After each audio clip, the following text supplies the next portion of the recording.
নামাজটার নাম তওবার নামাজ। বলেন কি নামাজ? 2 রাকাত নামাজ পড়বেন আগামীকাল ইনশাআল্লাহ, আমিও পড়ব, আপনারাও। এশাবাদ দিয়া রাত্রে 2 রাকাত নামাজ তওবার। নিয়ম কি?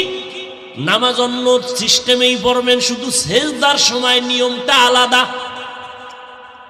তওবার নিয়তে নামাজ পড়বেন, অন্তরকে আল্লাহর কাছে ছেড়ে দিয়া বলবেন, আল্লাহ আমি আপনার আদালতের আসামি হইয়া দাঁড়াইছি, তওবা করার নিয়তে নামাজে দাঁড়াইলাম। 2 রাকাত নামাজে কয়টা সেজদা হবে? 4টা সেজদা হবে। সেজদায় যখন যাবেন দিলটা নরম করে যাবেন, যাইয়া 3 বার বা 5 বার 7 বার সুবহান রব্বিয়াল আলা বলার পরে এরপরে 3 বার খুব নরম হইয়া 3 বার আমার আল্লাহকে হাজির নাজির মনে করে আপনি সেজদায় গিয়া মনে করবেন, আমার কপাল মাতুয়াইল মসজিদের ফ্লোরের মধ্যে নাই, নবীর হাদিস মতে আমি আমার মাওলার কুদরতি কদমের উপরে কপাল লাগায় দিছি।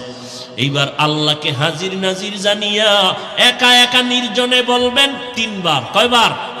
তাসবিহ পড়ার পরে ইয়া রাব্বি গফিরলি, ইয়া রাব্বি গফিরলি, ইয়া রাব্বি গফিরলি, ও রব আমাকে মাফ করে দাও। খুব নরম হইয়া চোখে পানি আনার বাহানা করে আল্লাহর কাছে বলবেন সিজদায় বসিয়া, ইয়া রাব্বি গফিরলি, ইয়া রাব্বি গফিরলি, ইয়া রাব্বি গফিরলি। কয়বার? 3 বার।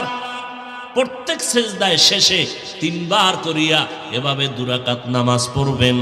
নামাজের পরে নির্জনে হাত উঁচু করিয়া ইস্তেগফার দুরূদ শরীফ পড়ে আল্লাহর কাছে এবার হাত উঁচু করে কাঁদবেন, আল্লাহ আমার জীবনের গুনাহ মাফ করে দাও। নবী কি বলছেন জানেন? এইভাবে নামাজ পড়লে ওই বান্দার সেজদার থেকে মাথা উঠবে না আল্লাহ ক্ষমার ঘোষণা না দেওয়া পর্যন্ত। তার মানে আপনি এই দোয়া পড়ে উঠবেন, এর আগেই আপনার জিন্দেগীর গুনাহ আল্লাহ মাফ করে দিবেন। পারবেন? আল্লাহ আমাকেও তৌফিক দান করেন, আম্মা জানদেরকেও তৌফিক দান করেন, আপনাদেরকেও আল্লাহ তৌফিক দান করেন। কেউ যেন আমরা আমল থেকে বঞ্চিত না হয়ে যায়।